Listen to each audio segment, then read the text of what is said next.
ఆదికాండము 16వ అధ్యాయము 1వ వచనం నుండి. అబ్రామునకు సారాయి యందు సంతానము కలుగలేదు. ఆమెకు ఐగుప్తు దేశీయురాలైన ఒక దాసి కన్య ఉండెను. ఆమె పేరు హాగారు. సారాయి అబ్రాముతో, దేవుడు నన్ను బిడ్డల తల్లిగా చేయలేదు, నా దాసి కన్యను భార్యగా స్వీకరింపుము, ఆమె వలననైనా నాకు సంతానం కలుగునేమో అనెను. అబ్రాము భార్య చెప్పిన మాటలకు ఒప్పుకొనెను. అబ్రాము భార్య సారాయి ఐగుప్తు దేశీయురాలు దాసి కన్య హాగారును కొనివచ్చి అతనికి భార్యగా చేసెను. ఇది జరుగునాటికి అబ్రాము కనాను దేశంలో 10 ఏండ్లు నివసించెను. అతడు హాగారును కూడెను. ఆమె గర్భవతి ఆయను. చూలాలైన నాటి నుండి యజమానురాలు హాగారు కంటికి చులకన అయ్యెను. సారాయి అబ్రాముతో, నాకు ఎంత పని జరిగినదో చూచితిగా, ఈ అవమానమును తీర్పవలసిన వాడువు నీవే. ఆ బానిస తొత్తును నేనే నీ చేతుల్లో పెట్టి తిని, అది నేను గర్భవతినైతిని కదా అని కన్ను మిన్ను గానక నన్నే చిన్నచూపు చూచుచున్నది. దేవుడే మనకిద్దరకు తీర్పు చెప్పునుగాక అనెను. అబ్రాము సారాయితో, నీ దాసి నీ చెప్పు చేతులలోనే ఉన్నది, దానిని నీ ఇష్టము వచ్చినట్లు చేయము అనెను. సారాయి ఆ దాసిని నిలబెట్టి కాలరాచెను. ఆమె బాధలు పడలేక పారిపోయెను. ఎడారియందు షూరునకు పోవు త్రోవలో ఉన్న నీటి బుగ్గ చెంత యావే దూత హాగారును చూచెను. అతడు, సారాయి దాసివగు హాగారు, నీవు ఎక్కడి నుండి వచ్చితివి, ఎక్కడికి పోవుచుంటివి అని అడిగెను. ఆమె, నా యజమానురాలు సారాయి పోరు పడలేక పారిపోవచ్చున్నాను అని చెప్పెను. అంతటా యావే దూత ఆమెతో, తిరిగి నీ యజమానురాలి దగ్గరికి పొమ్ము, ఆమెకు అణిగిమణిగి ఉండుము, ఇంకను వినుము, నీ సంతతిని లెక్కకు మిక్కిలి అగునట్లు చేయుదును, నిశ్చయముగా విస్తరింపజేసేదును అనెను. మరియు యావే దూత ఆమెతో ఇట్లనెను, నీవు గర్భవతివి, నీకు కుమారుడు కలుగును. దేవుడు నీ మొర ఆలకించెను గావున ఆ బిడ్డకు ఇష్మాయేలు అని పేరు పెట్టుము. అతడు అడవి గాడిద వలె స్వేచ్ఛగా తిరుగును. అతడు అందరి మీద చేయి చేసుకొనును, అందరూ వాని మీద చేయి చేసుకుందురు. అతనికి అతని చుట్టుపక్కలకు శృతి కలియదు. ఆమె తనతో మాట్లాడిన దేవుని ఎలోరోయి అను పేరును పిలిచెను. నిజముగా నేను నా కంటితో దేవుని చూచితిని గదా, దైవ దర్శనమైన తరువాత కూడా నేను ఇంకనూ బ్రతికి ఉంటిని గదా అనుకొనెను. అందుచే జనులు ఆ నీటి బుగ్గకు బెహేర్ లహోర్ ఈ రోయి అని పేరు పెట్టిరి. అది కాదేశునకు బేరాదునకు నడుమ ఉన్నది. హగారు అబ్రామునకు ఒక కొడుకును కనెను. అబ్రాము తనకు హగారునకు పుట్టిన కుమారునకు ఇష్మాయిలు అను పేరు పెట్టెను. హగారు ఇష్మాయిలును కన్నప్పుడు అబ్రాము వయసు 86 ఏండ్లు. అబ్రామునకు 90 ఏండ్లు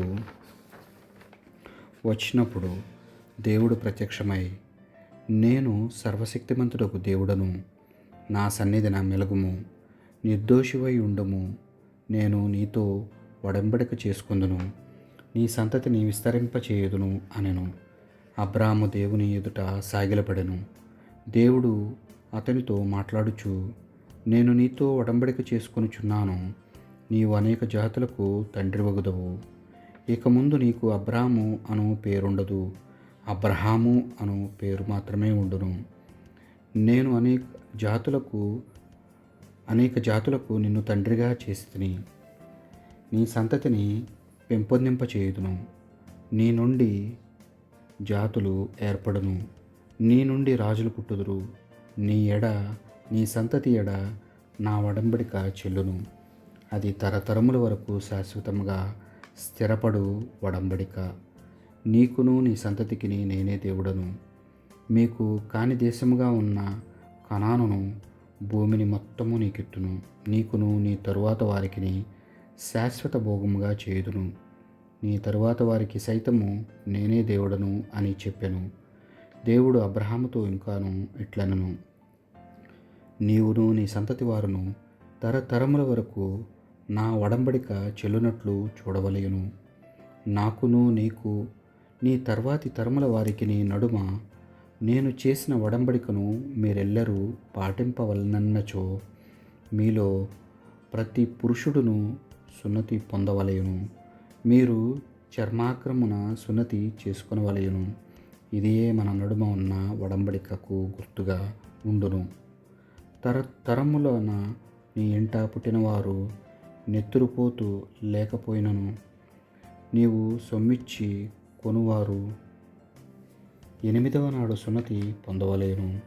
నీ ఇంట పుట్టిన వారికి నీవు సొమ్మిచ్చి కొనవారికి సున్నతి చేయుము. ఈ విధముగా నా నిబంధనము శాశ్వత నిబంధనముగా మీ శరీరములందు ముద్రిత మగును. చర్మాగ్రమున సున్నతి పొందిన ప్రతి పురుషుడు తన వారి నుండి వెలివేయబడును. అతడు నా ఒడంబడికను మీరినట్లే అగును. దేవుడు అబ్రహాముతో ఇంకనూ ఇట్లనెను, ఇక నీ భార్యను సారాయి అని పిలువకుము, సారా అని మాత్రమే పిలువుము. ఆమెను ఆశీర్వదింతును. ఆమె వలన నీకు కొడుకు పుట్టును. నేను ఆమెను దీవింతును. ఆమె అనేక జాతులకు తల్లి అగును. అనేక జాతుల రాజులకు అమ్మయగును. ఈ మాటలు విని అబ్రహాము దేవుని ఎదుట సాగిలపడెను. అతడు తన లోతాను నవ్వుకొనను. కాటికి కాళ్ళు చాచిన 100 ముసలికి కొడుకు పుట్టుటయ్యా, 90 ఏండ్ల సారా కనుటయ్యా అని అనుకొనెను. ఇట్లా అనుకొని అతడు దేవునికి, ప్రభు, నీవు ఇష్మాయేలును చల్లని చూపు చూచునుచో నాకదే 10,000 అని అనెను. కానీ దేవుడు ఇట్లు చెప్పెను, అది కాదు, నీ భార్య సారా తప్పక నీకు కుమారుని కనును. అతనికి ఈసాకు అని పేరు పెట్టుము. నేను అతనితో ఒడంబడిక చేసుకుందును. అతని తరువాత తరముల వారితో కూడా నేను శాశ్వతంగా ఒడంబడిక చేసుకుందును. ఇక ఇష్మాయేలందువ అతని కొరకు నీవు చేసిన మనవిని వింటిని, అతనిని ఆశీర్వదింతిని. అతనికి సంతానాభివృద్ధి అగునట్లు చేయుదును. అతని సంతతిని విస్తరింపజేయుదును. అతడు 12 రాజులకు తండ్రి అగును. అతని యందు ఒక మహాజాతిని రూపొందించెదను. కానీ ఇసాకుతో మాత్రమే నేను ఒడంబడిక చేసుకుందును. రానున్న ఏట ఈ ఋతువునందే సారా నీకు ఆ బిడ్డను కనును. ఇట్లు అబ్రహాముతో మాట్లాడిన తరువాత దేవుడు అతనిని వీడి పరమునకు వెడలిపోయెను. దేవుడు చెప్పిన రీతిగా అబ్రహాము తన కుమారుడు ఇష్మాయేలును ఇంట పుట్టిన ప్రతి పురుషుని సొమ్మిచ్చుకొని ప్రతి పురుషుని ఇంటిలో ఉన్న ప్రతి పురుషుని తీసుకొని వచ్చి ఆ దినమందే వారి చర్మాగ్రమున సున్నతి చేసెను. తన చర్మాగ్రమున సున్నతి చేసుకున్నప్పుడు అబ్రహాము 99 ఏండ్లు ఈడువాడు. సున్నతి చేసినప్పుడు అతని కుమారుడు ఇష్మాయేలు వయసు 13 ఏండ్లు. అబ్రహాము ఇష్మాయేలు ఇద్దరును ఒక్కనాడే సున్నతి చేసుకునేది. వారితో పాటు అబ్రహాం ఇంటిలో పుట్టిన వారికి, పరదేశంలో నుండి సొమ్ముకు కొన్నవారికి అందరికీ సున్నతి జరిగెను. 18వ అధ్యాయము. మమ్రే యొద్ద ఉన్న సింధూర వృక్ష వనమున దేవుడు అబ్రహామునకు కనబడెను. ఎండ కాయినప్పుడు అబ్రహాము తన గుడారము వాకిట కూర్చుండెను. అతడు తల ఎత్తి చూడగా దాపున 3 మనుషులు నిలబడిరి. వెంటనే అబ్రహాము గుడారము వాకిట నుండి పరిగెత్తిపోయి వారి ఎదుట సాగిలపడెను. అతడు వారితో, ఈ దాసుడు మీ కృపకు పాత్రుడైనచో మా ఇంటిని దర్శింపుడు. ఈ సేవకుని దాటిపోవద్దు. నీరు తెచ్చెదను, కాలు చేతులు కడుక్కొనుడు, చెట్ల క్రింద అలసట తీర్చుకొనుడు, ఆహారము తెచ్చెదను. ఇంత తిని ప్రాణములు కుదుటపడినట్లు చేసుకొనుడు. తరువాత మీ దారిని మీరు పోవచ్చును. మీ ప్రయాణములో ఈ సేవకుని వద్దకు రానే వచ్చితిరి కదా అనెను. అందులకు వారు, నీవు చెప్పినట్టే చేయుము అనిరి. అబ్రహాము గబగబా గుడారములోనున్న సారా వద్దకు వెళ్ళెను. ఆమెతో, నీవు తొందరగా 3 మానికల పిండిని తీసుకుని పిసికి రొట్టెలు చేయుము అని చెప్పెను. తరువాత అబ్రహాము ఆలమందకు పరిగెత్తి ఒక మంచి లేగను చూచి తెచ్చి పనివానికిచ్చెను. వాడు కన్ను మూసి తెరిచినంతలో వాణ్ణి సిద్ధము చేసెను. అబ్రహాము పాలు, పెరుగు, దూడ మాంసము తెచ్చి అతిథుల ముందు పెట్టెను.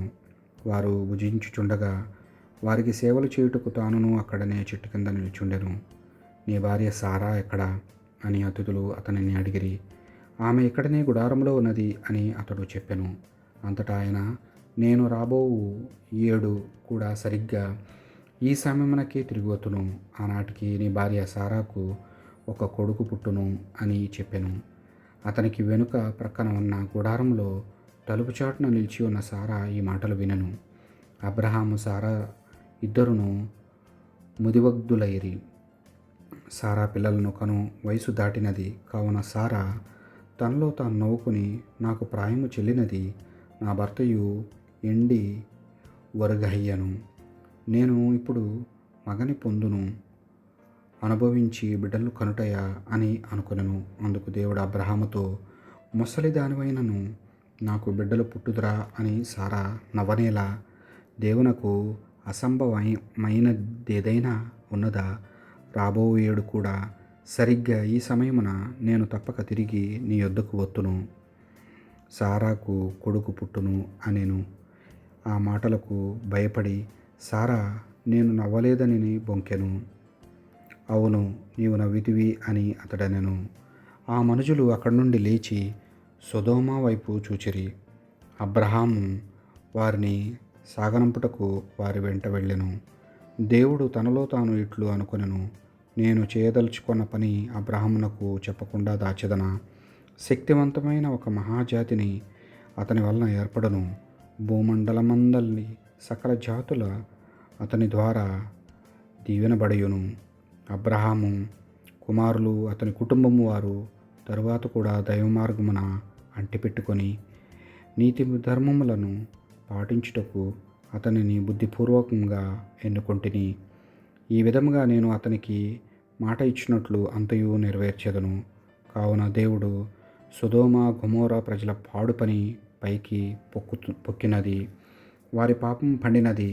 నేను దిగి వెళ్ళి వదంతులు పుట్టుటకు వారు చేసిన చెడు పనులు ఎంతవరకు కారణములో కనుగొందును. వారిని దండింపవలయున్నని మొర నా చెవినబడినది. నేను నిజము తెలుసుకొనదలిచితిని అని చెప్పెను.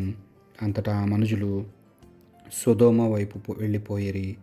కానీ అబ్రహాము దేవుని ఎదుటనే నిల్చుండెను. అతడు దేవుని సమీపించి, ప్రభు, దుర్జనులతో పాటు సజ్జనులను సైతము నాశనం చేయుదువా? ఆ పట్టణంలో సజ్జనులు 50 మంది ఉన్నచో వారిని బట్టి అయినా ఆ నగరం నాశనము చేయకుండా కాపాడవా? మంచివారిని చెడ్డవారిని కలిపి కట్టగా నాశనము చేయుట నీకు తగదు. సన్మార్గులను దుర్మార్గులను సమముగా శిక్షించుట నీకు తగునా? భూలోకమునకెల్లా తీర్పరి అగువాడు ధర్మమును ఆచరింపవలదా అని అనెను. అంతటా దేవుడు, సొదొమ నగరములో ఒక 50 మంది మంచివారున్నచో వారిని బట్టి ఎల్లరినూ క్షమింతును అని చెప్పెను. అబ్రహాము, ప్రభు, నేను బూడిద ప్రోగునే, మట్టి మనిషినే అయినను తెగించి దేవరవారితో మాట్లాడుచున్నాను. 5 తక్కువగా 50 మంది మంచివారున్న తాము ఏమి చేయుదురు? 5 తక్కువగొటుచే సమస్త నగరమును వల్లకాడు చేయుదురా అనెను.